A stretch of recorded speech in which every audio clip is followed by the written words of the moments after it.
Hello everyone. तो आज हम लोग एक न्यू टॉपिक की शुरुआत करने जा रहे हैं और जिस टॉपिक का नाम है गॉस लॉ।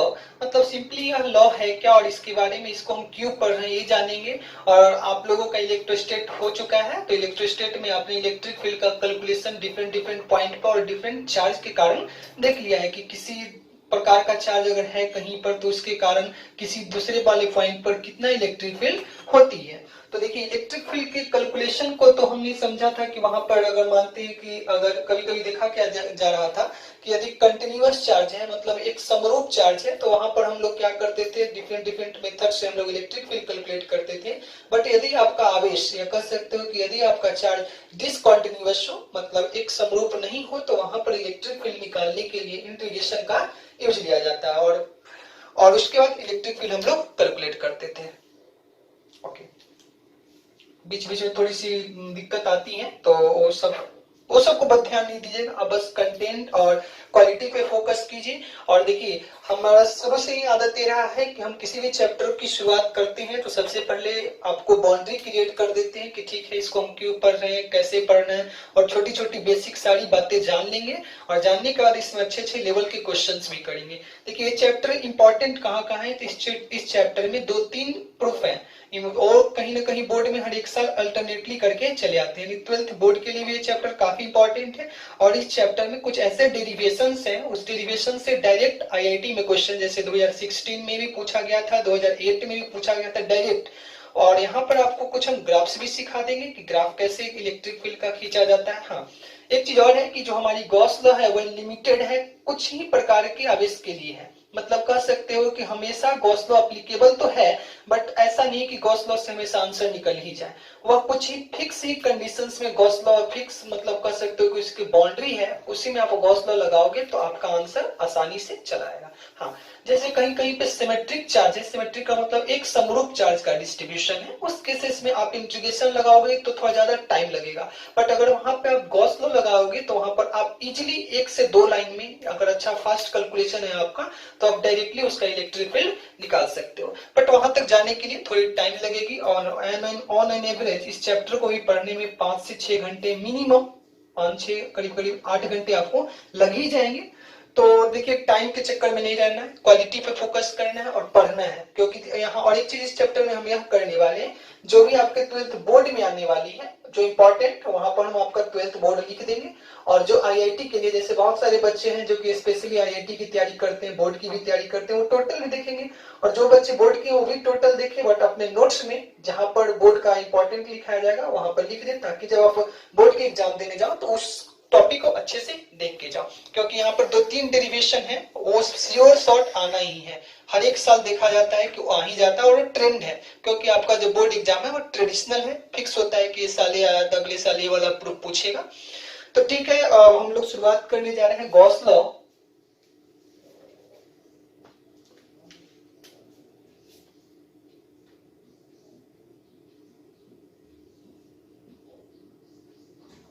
ओके, अब देखिए गॉस लॉ में हम सबसे पहले तो इसके बारे में छोटी सी बेसिक इंट्रोडक्शन लेंगे। आफ्टर दैट इसको पढ़ने के लिए क्या क्या चीजों की आवश्यकता है वो जानेंगे, फिर कुछ और पैरामीटर के बारे में जानेंगे, आफ्टर डेट जाकर के हम गॉस लॉ के बारे में जानेंगे। अच्छा देखिए गॉस लॉ जनरली क्या है कि एक मेथड है एक टूल है by help of which we can calculate the relation between electric field and the charge distribution in a region. मतलब कह सकते हो कि हमारी जो गॉस का लॉ है यानी कि अच्छा एक चीज और है क्लासेस में भी आपको बताई गई कि लॉ और थ्योरम में क्या डिफरेंस है। और लॉ जनरली लॉ का कोई प्रूफ नहीं होता उसको एक्सपीरियंस किया जाता है जैसे ग्रेविटेशनल लॉ यानी न्यूटन लॉ ये सारी चीजें हैं कि हमेशा अप्लीकेबल होगी ऑलवेज अप्लीकेबल होगी और हर एक बॉडी के लिए वह सही है। उसी तरह से क्या है हमारी जो आपकी गॉस लॉ है तो यह एक प्रकार की लॉ है। तो देखो इसको जबरदस्ती लास्ट में कह सकते हो कि कुछ कुछ लॉ की हेल्प से प्रूफ किया जाएगा बट रियल में लॉ का कोई प्रूफ नहीं होता है। फिर भी ये आता है आपके बोर्ड के एग्जाम में गॉस लॉ को सत्यापित करे तो वो भी हम देखेंगे और जहां जहां बोर्ड की सारी चीजें उसे तो पढ़नी ही है। तो सबसे पहले गॉस लॉ हेडिंग डालिएगा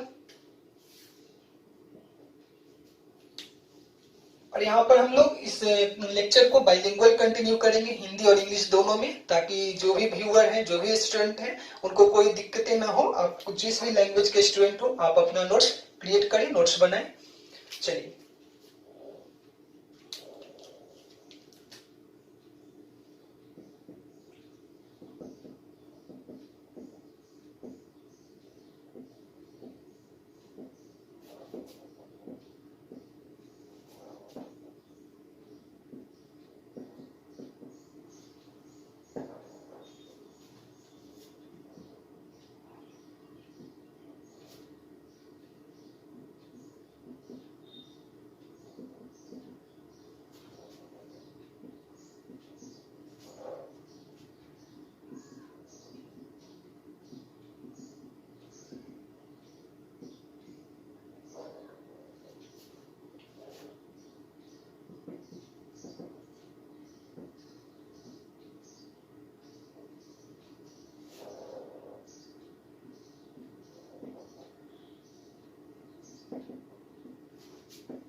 यानी देखिए आपके बोर्ड पे क्या लिखा गया है कि गॉस लॉ है क्या आता है, this is a fundamental law by help of which we can create a relationship between electric field and the distributed charge और चार्ज इन ए रीजन। इसका मतलब समझिए कि मानते हैं कि हमारे पास जैसे एक बोर्ड है, ये आपकी बोर्ड है, तो इस बोर्ड पे मानते हैं बहुत सारे चार्ज डिस्ट्रीब्यूटेड है, यहाँ पर कहीं पर, या ऐसा भी कर सकते हैं कि इस पूरे बोर्ड पर आवेश क्या है, डिस्ट्रीब्यूटेड है, बटे हुए हैं। अच्छा, अब मानते हैं कि अब हमें गॉस लॉ कहती क्या है कि चार्ज के कारण जो इलेक्ट्रिक फील्ड हो रही होगी डेवलप, तो उस इलेक्ट्रिक फील्ड और इस चार्ज के बीच, यानी कह सकते हो कि अगर मैं ऐसा कहूं, या आपने नोट कर लिया होगा, तो अगर हम ऐसा कहें,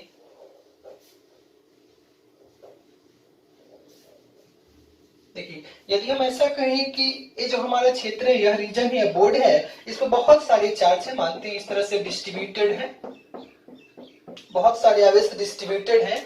अब क्या है कि इसके कारण कुछ इलेक्ट्रिक फील्ड डेवलप हो गई है, मान लेते हैं कि वह इलेक्ट्रिक फील्ड ई है, और यहाँ पे जो चार्ज है 1 2 3 ऐसे करके बहुत सारे चार्ज हैं, एन चार्जेज हैं। तो आपका गॉस लॉ क्या कहता है कि वह इस इलेक्ट्रिक फील्ड, मतलब ये जो जितने भी आवेश है उसके कारण जो इलेक्ट्रिक फील्ड डेवलप हुई है, वह इलेक्ट्रिक फील्ड और साथ ही साथ वह वाली इलेक्ट्रिक फील्ड और साथ ही साथ ये जो चार्ज है, इनके बीच एक रिलेशन डेवलप करती है। अच्छा ठीक है, इसके बारे में तो और डीपली हम अच्छे से जानेंगे कि गॉस लॉ क्या है।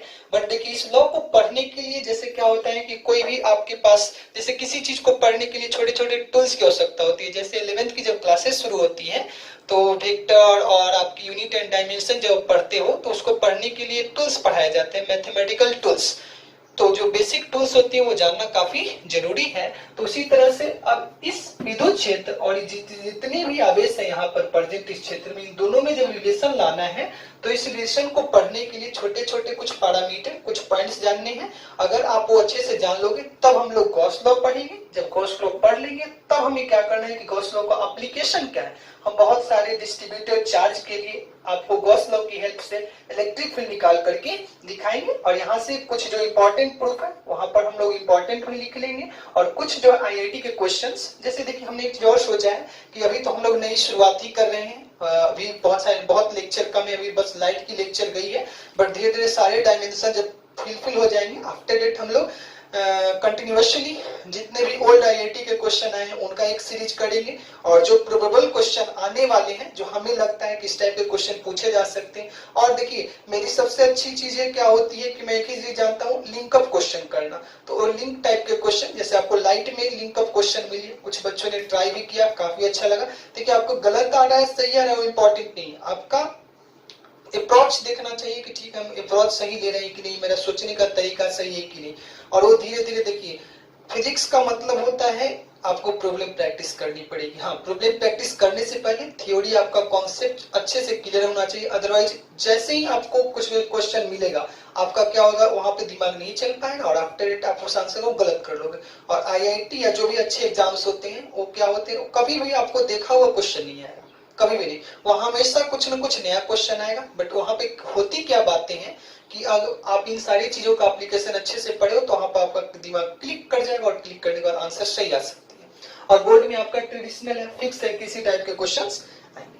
तो ठीक है, अब आगे नीचे क्या लिखेंगे,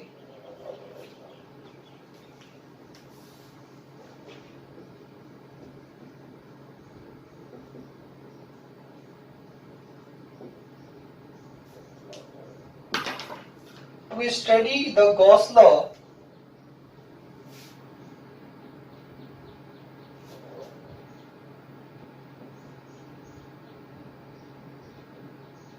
यानी कि गॉस लॉ पढ़ने के लिए कुछ पैरामीटर की आवश्यकता है, मतलब छोटे छोटे टूल्स की आवश्यकता है। यहाँ से हम टूल्स भी लिख सकते हो, यानी कि कह सकते हैं कि यदि हम गॉस लॉ को पढ़ना चाहते हैं, जानना चाहते हैं कि कैसे विद्युत क्षेत्र और आवेश के बीच रिलेशन एस्टेब्लिश किया जाता है, तो उसको पढ़ने के लिए छोटे छोटे आपको टॉपिक के बारे में जानना होगा। उन सारे को हम बेसिकली अच्छे से कवर करेंगे, आफ्टर इट हम गॉस लॉ की तरफ प्रोसीड करेंगे। तो देखिए इसमें सबसे पहले आपको जानना है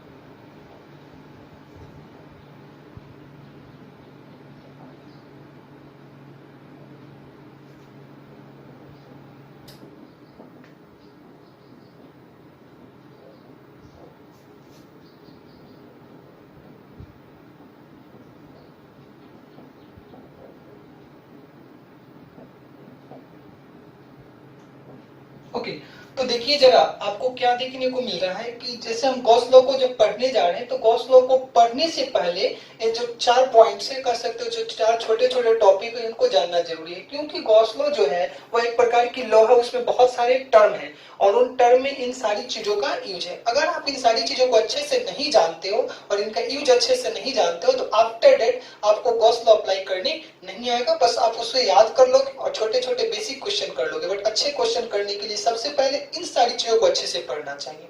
तो हम बारी बारी से कंटिन्यू करेंगे। सबसे पहले हम एरिया वेक्टर के बारे में जानेंगे, प्लेन एंगल के बारे में जानेंगे, सॉलिड एंगल के बारे में जानेंगे। एक क्लासेस में हम लोग इन तीनों को कवर करेंगे। छोटी छोटी टॉपिक है बट इंपॉर्टेंट है। अच्छा, उसके बाद लास्ट वाली जो है इलेक्ट्रिक फ्लक्स, इसमें अच्छे अच्छे क्वेश्चंस भी करेंगे। ये थोड़ी बड़ी टॉपिक है, एक लेक्चर इसमें लग जाएगी। आफ्टर डेट फिर हम गॉस लॉ को कंटिन्यू करेंगे और धीरे धीरे उसके यूजेज को पढ़ेंगे। तो देखिए अब सबसे पहले हम छोटी सी हेडिंग डालेंगे।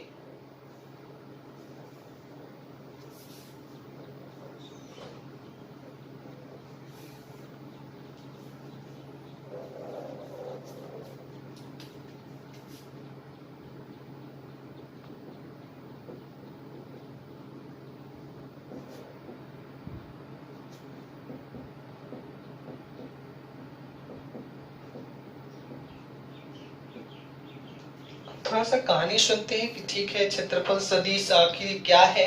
तो देखिए सबसे पहले क्या है कि अभी तक हम बचपन से 8, 9, 7 क्लासेस से ही जब जब आप पढ़ने एरिया निकालना सीखे होंगे, क्षेत्रफल निकालना सीखते होंगे, तो वहां पर देखा क्या जाता था कि दो डायमेंशन को, दो विमाओं को आपस में गुना किया जाता, और वहां पर हम लोग कभी ध्यान नहीं देते। जैसे अगर आपसे पूछा जाए, आपके बोर्ड पे देखिए एक छोटी सी फिगर है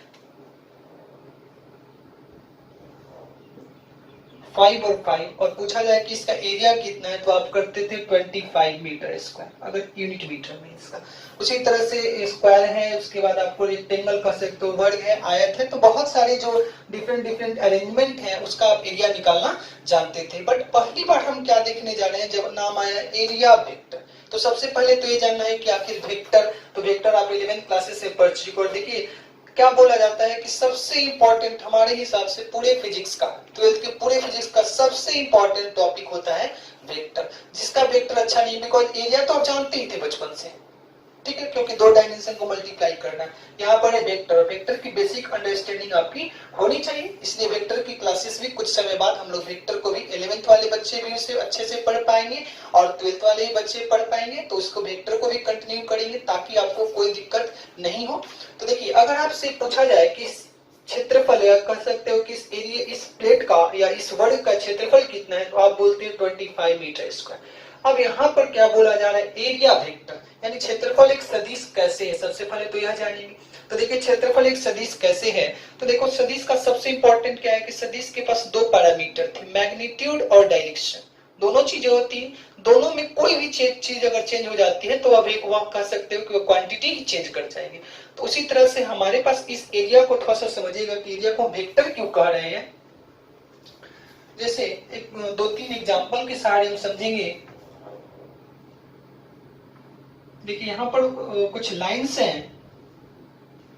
अब देखिए अगर हम एक प्लेट लेते हैं, ये हमारी प्लेट है जिसकी एरिया मान लेते हैं कि 25 मीटर स्क्वायर है, मान लिया गया कि 25 मीटर स्क्वायर है।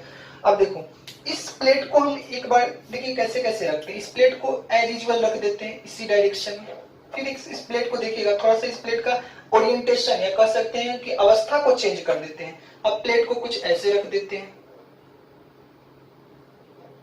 फिर प्लेट को कुछ ऐसे रख देते हैं।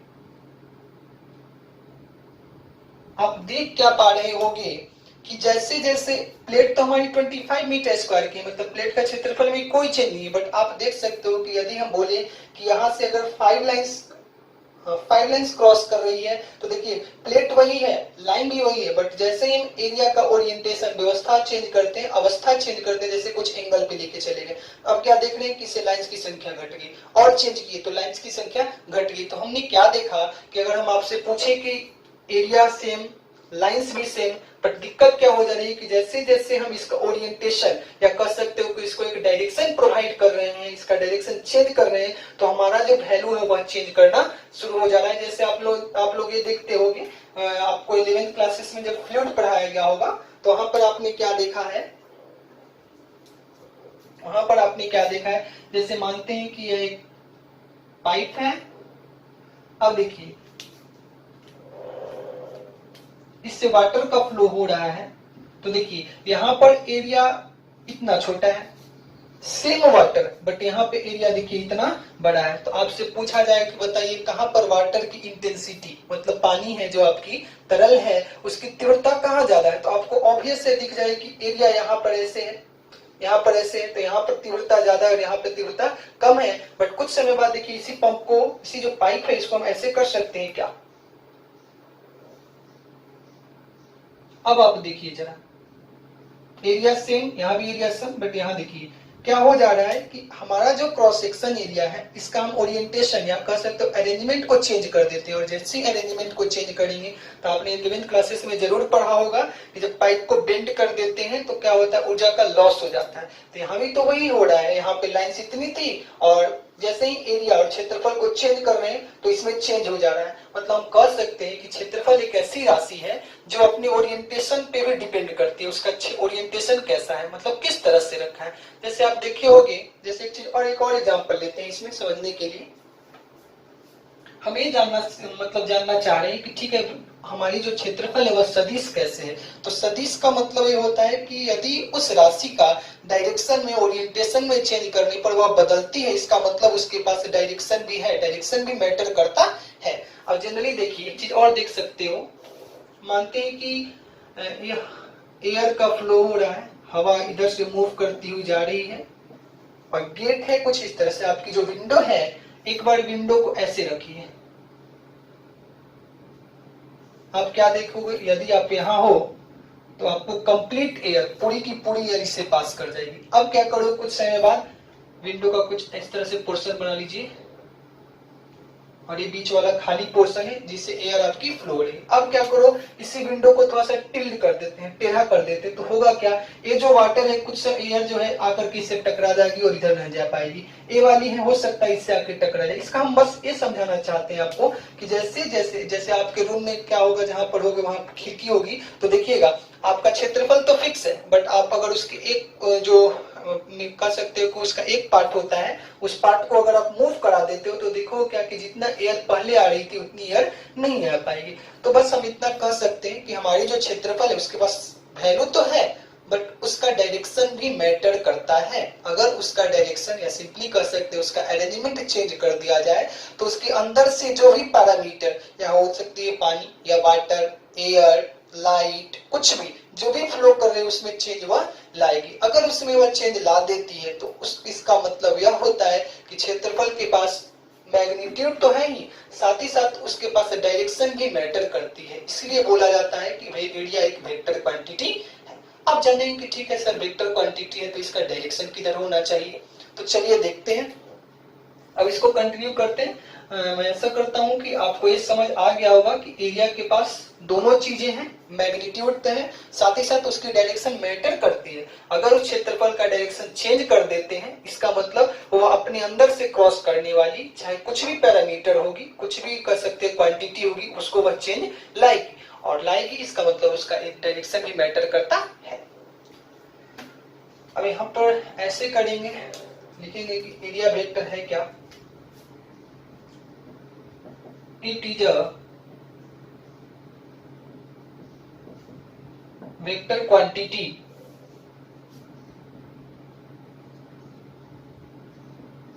whose direction is normal to the surface। उसके बाद क्या है,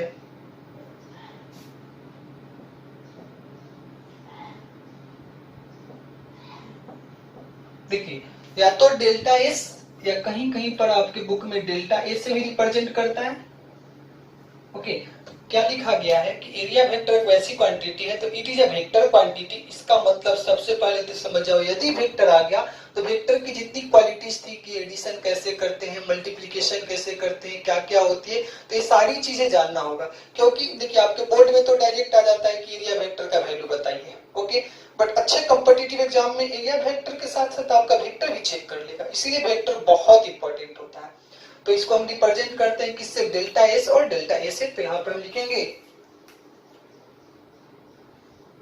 एक सदिश राशि है जिसकी दिशा नॉर्मल टू द सरफेस होती है, मतलब कि जिस क्षेत्रफल का, मतलब जो भी प्लेट है हमारे पास है, जो भी बॉडी है, उसका जब हम क्षेत्रफल निकालेंगे तो क्या होता है कि वैल्यू तो हमको पता चल जाएगा। जैसे यहाँ पे हम देखिए इस तरह से रखते हैं एक प्लेट,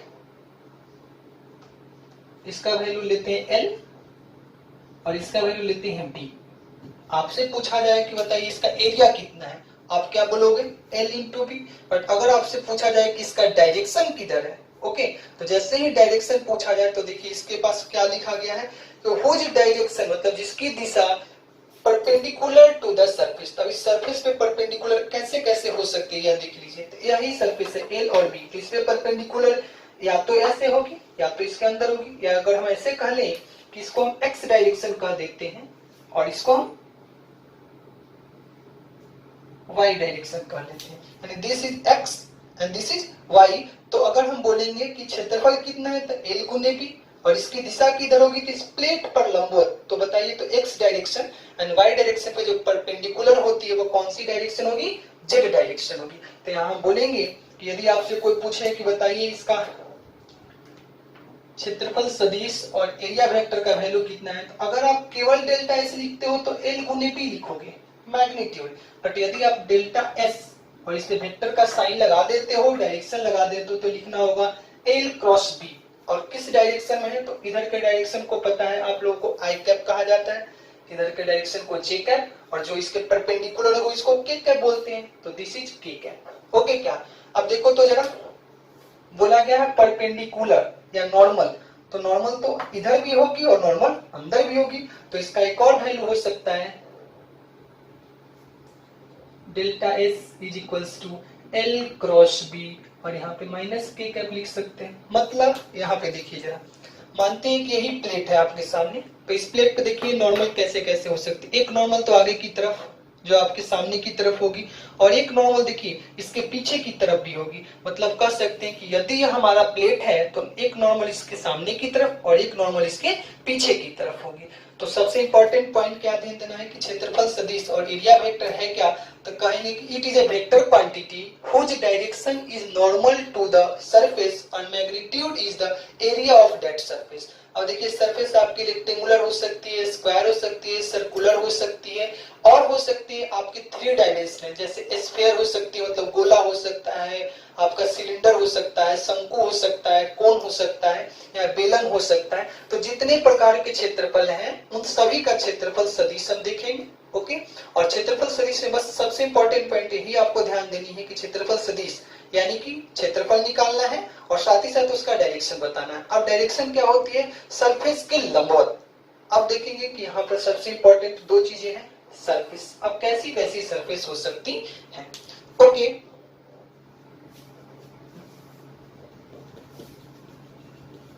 और ये सारी बेसिक चीजें हैं, इसलिए थोड़ा स्लो लेकर के स्लो हम पढ़ रहे हैं, और साथ ही साथ ये आप लोगों के लिए बिल्कुल नई है, तो घबराए नहीं, धीरे धीरे ही करके सारी चीजें समझ आने लगेंगी। और जैसे ही इसका एप्लीकेशन और कुछ न्यूमेरिकल्स पे जाएंगे, बिना न्यूमेरिकल किए, बिना न्यूमेरिकल प्रैक्टिस से इन सारी चीजों की फीलिंग आपको नहीं आ पाएगी।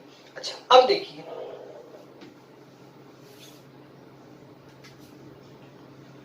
जैसे आपको कोई पूछ ले, जैसे अब हम थोड़ा सा सरफेस की जानकारी लेते हैं कि किस तरह के सरफेस का एरिया वेक्टर क्षेत्रफल सदिश कैसा होगा। तो देखिए हमारे पास जो सरफेस है वह 2 तरह की हो सकती है, एक होता है ओपन और एक होता है क्लोज।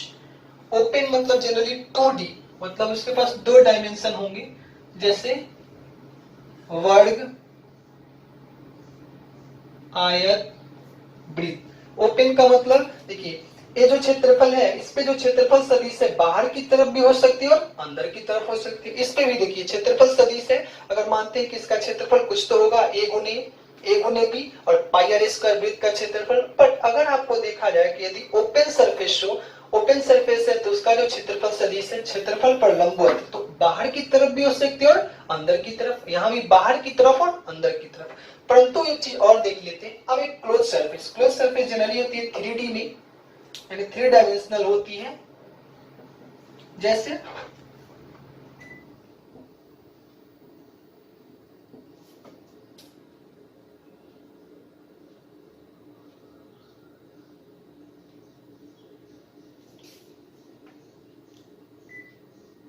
ओके क्या, ये जो सरफेस है, यह जो सतह है वह बंद सतह है और ये सारी सतह खुली सतह है, ओपन सरफेस है। अब हम बारी बारी से ओपन सरफेस और क्लोज सरफेस के लिए एरिया वेक्टर निकालना सीखेंगे कि ठीक है क्लोज सरफेस का एरिया वेक्टर कैसे निकालते हैं, ओपन सरफेस का एरिया वेक्टर कैसे निकालते हैं।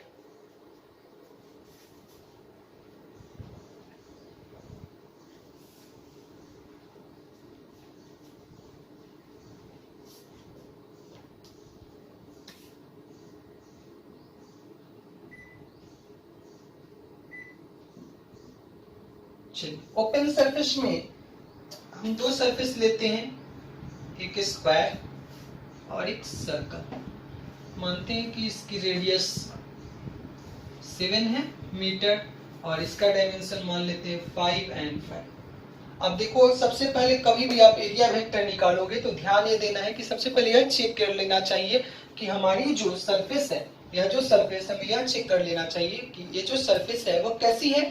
तो देखना चाहिए कि ओपन है कि क्लोज है।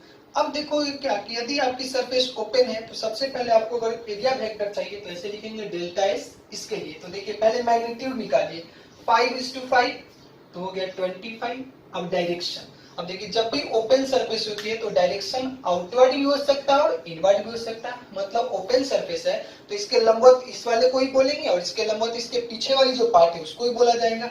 तो यहाँ पर क्या लिखेंगे, अगर हम इसको बोल देते हैं x और इसको बोल देते हैं y, तो क्या हम ऐसा लिख सकते हैं क्या k क्या, या आंसर हो जाएगा 25 माइनस k क्या।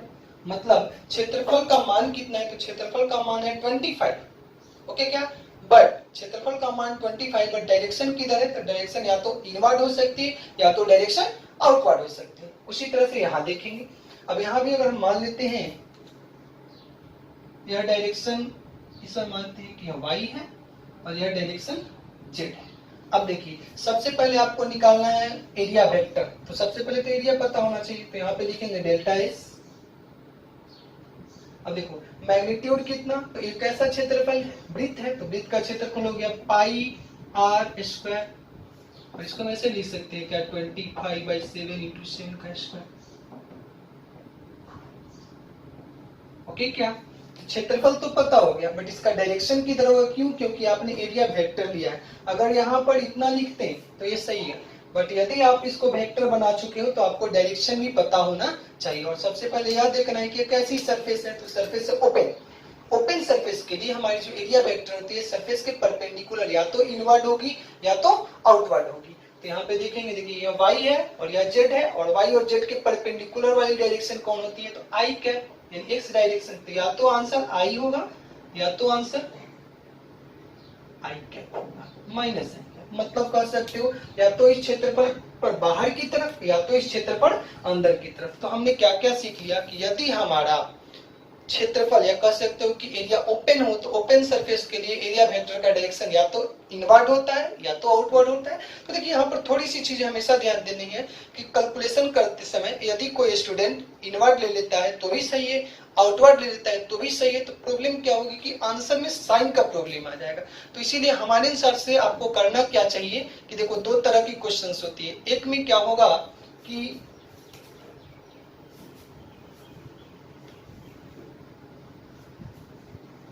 देखिए यदि ओपन सरफेस कुछ इस तरह से प्लेट दी हुई है और आपका ऑब्जर्वर या कह सकते हैं कि जो व्यक्ति है वह देखने वाला इधर है और देखिए इस पर क्षेत्रफल सदिश या तो इधर होगी या तो इधर होगी। ओके क्या, तो देखिए कौन सा क्षेत्रफल सदिश आपके अनुसार पॉजिटिव लिया जाएगा, तो जिधर ऑब्जर्वर है वह डायरेक्शन प्लस लेके चलेंगे।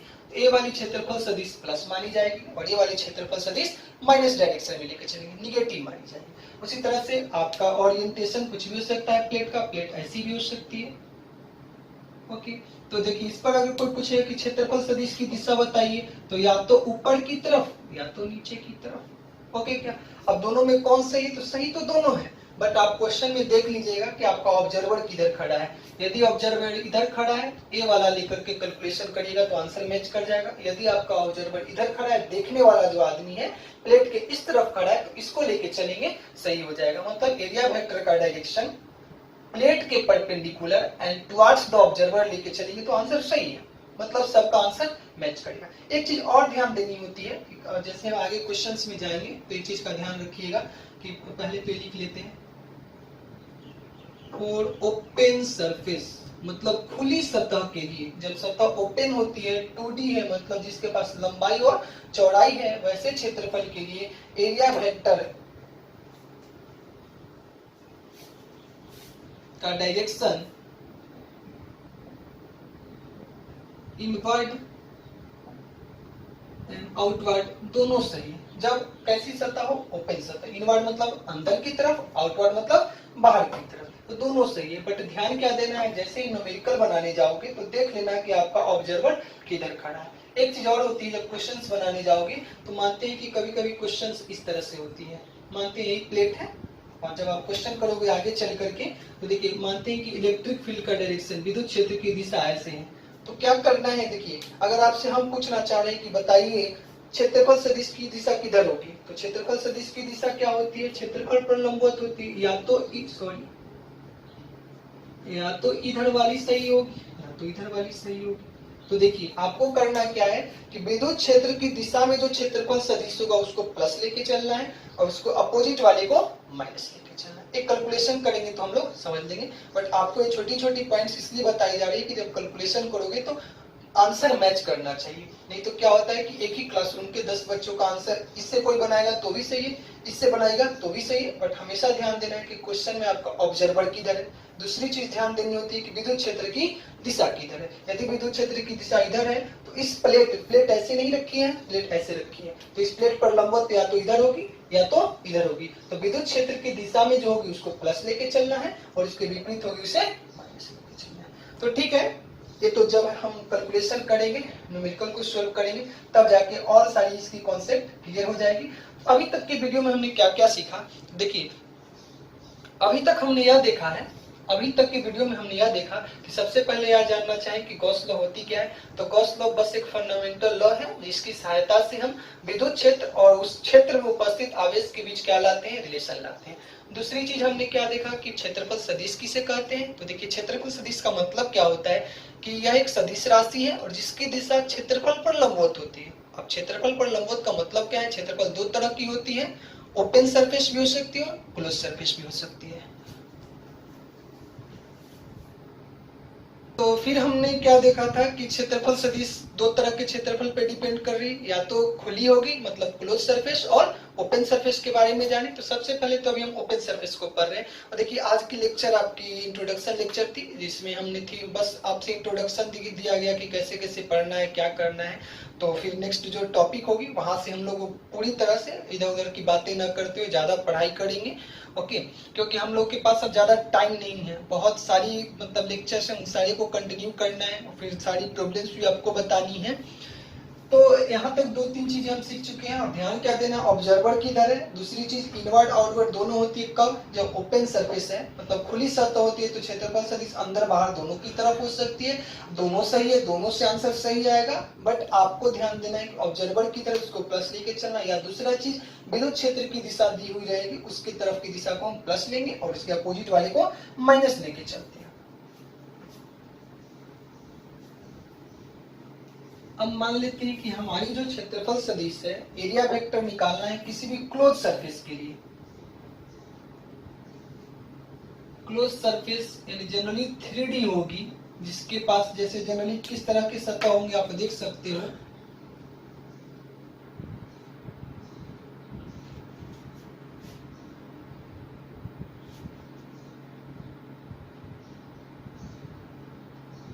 अब देखिए, मानते हैं कि नीचे टच कर लीजिएगा, मान लेते हैं कि हमारे पास एक कर सकते हो सिलेंडर है, या हमारे पास क्यूब है और क्यूबॉइड है, घन है, घनाभ कर सकते हैं, शंकु है और कोन है, और ये हमारे पास स्फीयर गोला है। तो मान लेते हैं कि यदि हमको क्लोज सरफेस के लिए एरिया वेक्टर निकालना है डेल्टा एस, तो सबसे पहले तो डेल्टा एस निकालने के लिए हमको इसका क्षेत्रफल पता होना चाहिए, इसका भी और इस सारे का, और साथ ही साथ अब डायरेक्शन।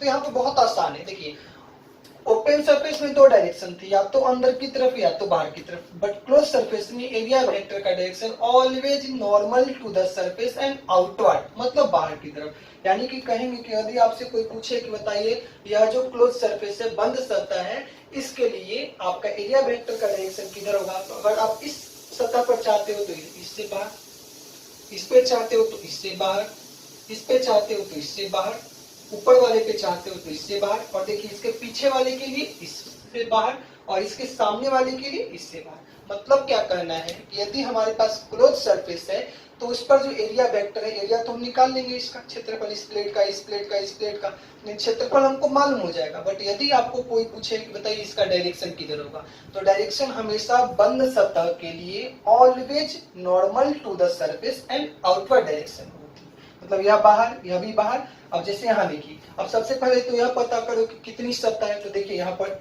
एक, दो और एक तीन सतह है। आप सिलेंडर में, बेलन में क्या देखते होगे, यह दोनों वाली सतह है, जैसे यही आपके पास बेलन है, देख सकते हो यह बेलन है, तो एक सतह यहाँ है, एक सतह है, और एक ए वाली वक्र सतह, कर्व्ड सरफेस, तो यहाँ पे तीन सतह है। तो आपसे पूछा जाए कि बताइए एरिया वेक्टर कितना होगा, तो एरिया वेक्टर देखिए पहले तो इसका क्षेत्रफल निकालेंगे पाई आर स्क्वायर, इसका भी क्षेत्रफल पाई आर स्क्वायर, और इसका क्षेत्रफल वक्र पृष्ठ क्षेत्रफल आपको पता होगा बेलन का 2 पाई आर एच। तो क्षेत्रफल तो हम निकाल लेंगे, बट यदि कोई पूछे कि इसकी डायरेक्शन, तो देखिए इसका डायरेक्शन इस सतह पर, तो सतह पर लंबवत बाहर की तरफ। कोई पूछेगा इस सतह पर, इस सतह पर पहले तो लंबवत ड्रॉ करेंगे और किधर की तरफ, बाहर की तरफ। बट अगर यहाँ पे पूछा जाए तो देखिए इस सतह पर लंबवत किधर, बाहर की तरफ, इस सतह पर लंबवत है किधर, बाहर की तरफ। चूंकि यह एक कर्व सरफेस है, देखिए इस तरह से होगी, ऐसे सतह है, तो लंबवत का मतलब यहाँ भी है, यहाँ भी है, यहाँ भी है, चारों तरफ सभी डायरेक्शन में क्या होगी, लंबवत होगी। ऊपर वाला सतह इस तरह से वृत्ताकार था, तो सतह पर लंबवत बाहर की तरफ, अंदर की तरफ इसका क्षेत्रफल सदिश नहीं होता है, उसका डायरेक्शन कहाँ होगी, हमेशा बाहर की तरफ। उसी तरह से यहाँ भी बाहर की तरफ, इस पर भी लंबवत, और गोला यानी कह सकते हो स्फीयर, तो इसमें भी हमेशा जो क्षेत्रफल सदिश होगी, क्षेत्रफल पर लंबवत होगी और किधर की तरफ, बाहर की तरफ होगी।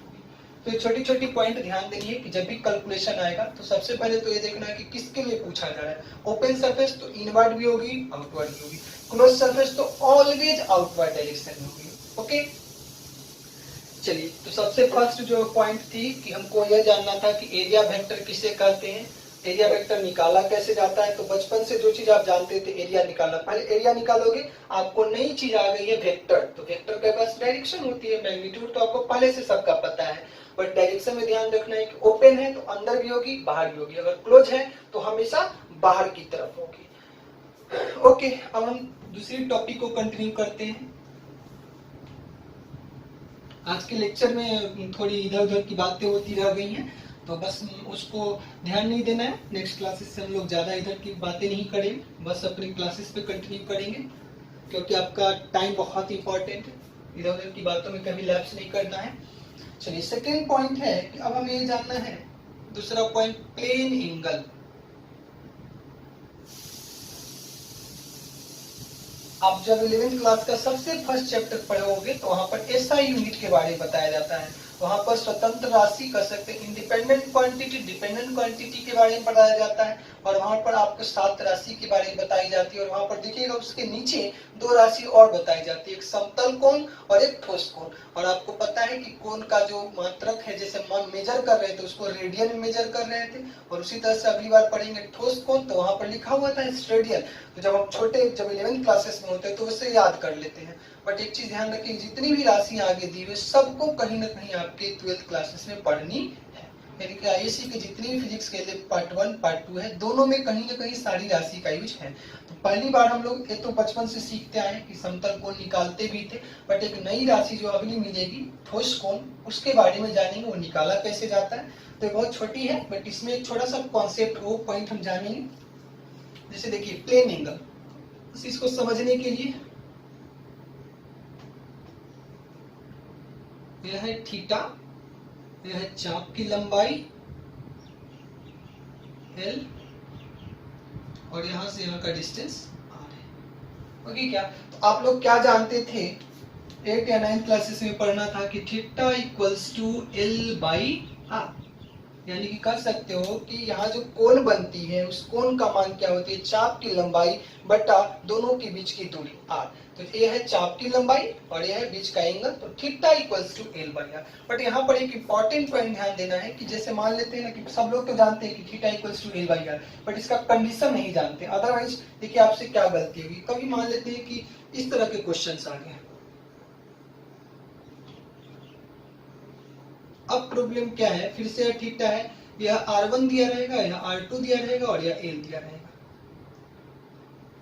यदि आप केवल यह जानते थे theta equals to L by R, तो आपके साथ क्या प्रॉब्लम होगी, आपके ऑप्शन में किस तरह से क्वेश्चन सेट होंगे। जैसे आप अगर यहाँ निकालते हो कि जैसे ही लिखोगे theta equals to L by R, अब आपके पास प्रॉब्लम क्या है, L तो निकालना है, थीटा दिया रहेगा। अब देखिए R कौन सा ले, R1 ले या R2 ले, देयर इज अ प्रॉब्लम। तो प्रॉब्लम क्या है कि इसको पढ़ते वक्त आपने कंडीशन इसका नहीं समझा था। अगर कंडीशन नहीं समझा था तो आप करोगे R1 से बनाओगे। जैसे देखिए यहाँ पर यदि हम R1 डालेंगे तो एक ऑप्शन मैच कर जाएगा, यदि कोई बच्चा R2 से बनाएगा तो दूसरा ऑप्शन मैच कर जाएगा और सारी ऑप्शंस होगी। अब प्रॉब्लम है कि कौन सा सही है। तो देखिए इसी तरह के जब क्वेश्चंस आ जाते हैं तो लोगों को लगता है कि theta equals to L by R होता है, हमने तो करके आया सही है। तो कुछ बच्चे करके आते हैं तो किसी का सही हो जाता है, किसी का नहीं सही होता है। बट प्रॉब्लम क्या है कि दोनों ने कॉन्सेप्ट नहीं समझा। अब यहाँ पे हम जानते हैं कि ये फॉर्मूला जब लगाते हैं theta equals to L by R, तो क्या कंडीशन होनी चाहिए। देखिए theta equals to L by R में यहाँ पर जो कर्व है वहां पर आप टेंजेंट ड्रॉ कर लो जरा, और यहाँ पर भी आप टेंजेंट ड्रॉ कर लीजिए। आप क्या देखोगे कि यह जो रेडियस है इस टेंजेंट पे क्या है, परपेंडिकुलर। यह जो रेडियस है इस टेंजेंट पे परपेंडिकुलर। और क्या सिंपली आपको ध्यान रखना चाहिए, और ऐसे ही जनरल याद रखना है कि AR और AR आपस में इक्वल होनी चाहिए। या सिंपली हम ध्यान रखें कि जो पॉइंट ऑफ टचिंग है, ये वाली पॉइंट है, यहाँ पर हम क्या ड्रॉ करेंगे, टेंजेंट ड्रॉ करेंगे इस तरह से। तो आपको पता है कि टेंजेंट ऑलवेज परपेंडिकुलर होती है। तो यहाँ ध्यान रखिए कि AB 90 मतलब इसके लिए कंडीशन क्या है, L और R एक दूसरे पे परपेंडिकुलर होनी चाहिए। अगर है तो फॉर्मूला लगेगा, अगर नहीं है तो हम नहीं निकाल सकते। ओके, और वो निकालने के लिए आपको मैथमेटिक्स में पढ़ाई सिखाई जाएगी कि मान लेते हैं जब दोनों इक्वल नहीं है तब क्या करेंगे। तो यहाँ से हमने एक छोटी सी चीज सीखी है कि अगर हमको समतल कोण निकालना हो, इसका हिंदी भी लिख देते हैं आपके लिए, समतल कोण। तो समतल कोण का वैल्यू होता है theta equals to L by R, जहां L है आपकी चाप की लंबाई और यह क्या है, कंडीशन क्या ध्यान रखना है कि L और R एक दूसरे पे परपेंडिकुलर होना चाहिए। L नहीं, फर्स्ट पॉइंट है उस पर जब हम टेंजेंट ड्रॉ करते हैं तो देखा क्या जाता है कि वह इस रेडियस पे परपेंडिकुलर होनी चाहिए। जैसे ये जो फिगर अभी हम आपको बना के दिखाए थे, तो यहाँ पर आप देखोगे कि यदि यहाँ पर आप टेंजेंट लेते हो तो यहाँ पर एक टेंजेंट नहीं हो पाएगी, या मान लेते हैं यहाँ टेंजेंट हो तो देखो यहाँ टेंजेंट नहीं है। तो दोनों टेंजेंट होगी तभी आप फॉर्मूला लगा सकते हो, अदरवाइज ये फॉर्मूला आप नहीं लगा सकते हो। चलिए, तो बहुत छोटी सी चीज थी, आपको 9th या 8th क्लासेस में जाननी थी, जहां पर हम लोग सबको पता है कि theta equals to L by R। अब हम एक नई जो टॉपिक है उसको पढ़ेंगे।